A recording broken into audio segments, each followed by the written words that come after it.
News 18 India. सीधा रुख करते हैं क्योंकि बहुत ही सुपर एक्सक्लूसिव इंटरव्यू यहां पर होने वाला है। मेरे सहयोगी अमीश देवगन के पास चलते हैं। धन्यवाद सबीना। और मेरे साथ इस समय एक्सक्लूसिवली बातचीत करने के लिए मौजूद हैं केंद्रीय मंत्री पीयूष गोयल। पीयूष जी, अभिनंदन है आपका न्यूज़ 18 पर।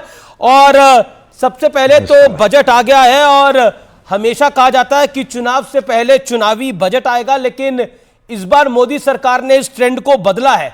ये आत्मविश्वास है या अति आत्मविश्वास है?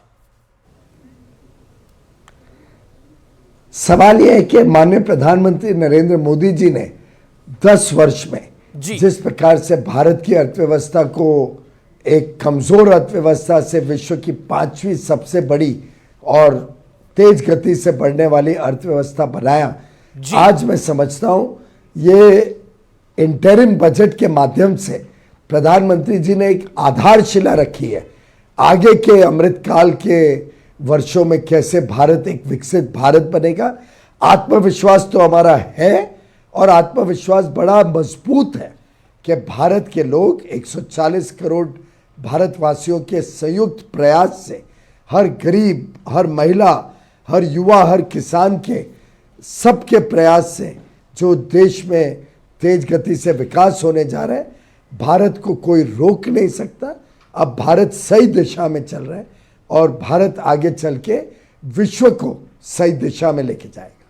ये बजट महत्वपूर्ण इसलिए भी है क्योंकि ये राम मंदिर बनने के बाद पहला बजट आया है। तो न्यूज़ 18 के दर्शक जरूर जानना चाहेंगे कि इस बार आम आदमी के लिए आपकी राय में खास क्या है। हालांकि ये इंटरिम बजट है, इसे वोट ऑन अकाउंट भी कहा जाता है, लेकिन आम आदमी के लिए राहत वाली बात क्या है? क्योंकि मिडिल क्लास को लग रहा है कि एक बार फिर उनकी उम्मीद भरी आंखों में उम्मीद ही दिखी, मिला कुछ नहीं।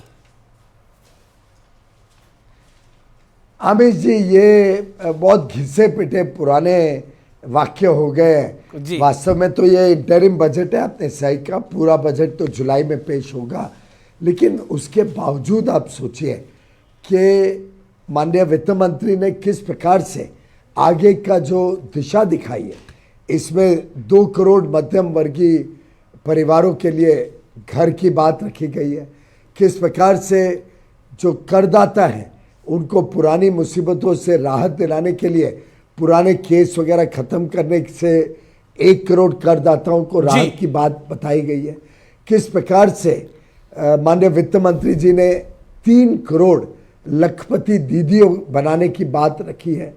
माननीय वित्त मंत्री ने जो पर्यटन के ऊपर विशेष ध्यान देने की बात बताई है, उससे युवाओं को, महिलाओं को, गरीबों को नए अवसर किस प्रकार से बड़े मात्रा में मिल सकते हैं। क्योंकि आप जानते हैं पर्यटन एक ऐसा क्षेत्र है जो नौकरियां और काम के अवसर बड़े पैमाने पर देता है।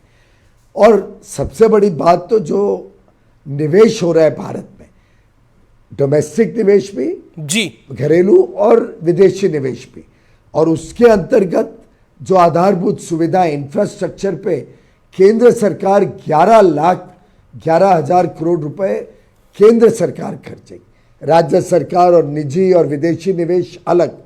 अब ये सब पैसा जब खर्च होता है तो मध्यम वर्ग, छोटे व्यापारी, उद्योग से जुड़े हुए पूरा इकोसिस्टम, सर्विस सेक्टर, इन सबको लाभ होता है।